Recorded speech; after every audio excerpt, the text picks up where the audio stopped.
Assalamu alaikum, урматтуу көрөрмандар, урматтуу жамаат. Мен бүгүн сиздер менен ушу блокнотту тааныштыргым келди. Бул блокнотто биздин ушу Арашаңгой чакан Арашаңгой чарбабызды каттап келатканбыз. Ушу блокнот бетине түшүрүп, ошондон бери 10 жыл болуптур. Бул 2014-жылы жазып баштагам. Ага чейин да бир общий тетрадка жазчубуз. Аны сактай калбаптырбыз. Анан ушуну сактап жазып келаткандагыбыз. Эми бул блокнот мына башталган деле ушу 2014-жылы жазып баштаганбыз. Эми кайсы кой кайсыл күнү тууду, канчанчы числада тууду өзүбүзгө билип алганга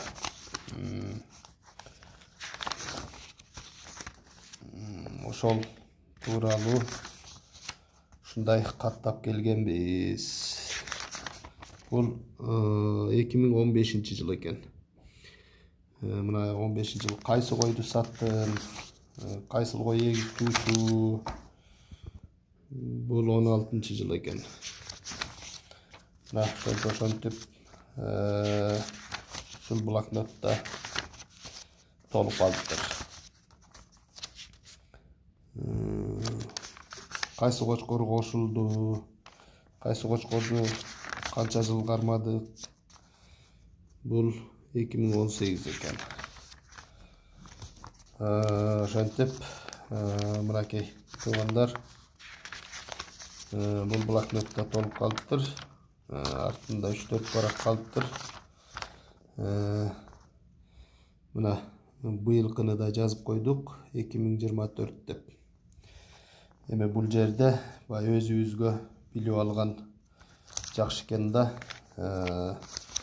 Кайсы кочкор кошулду, кайсы кочкор кандай эле, кайсы кочкордун баласы, койлор кайсы кочкордун калган тукум. Ошонун баарын жазып келгенибизге билинбей эле ушул блокнот 10 жыл болуптур. Бул 2021 экен. Ошентип бул блокноттагы быйыл толот экен, туугандар. Бая бул өзүбүзгө каттап жазып алганыбыз жакшы экен да, өзүбүз билип турганга. Кайсы койдун тукуму тукумдалып келатат деген мааниде.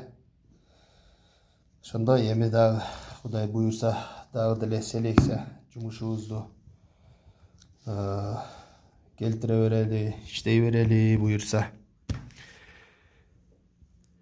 Ошону сиздер менен бөлүшө кетели дедик.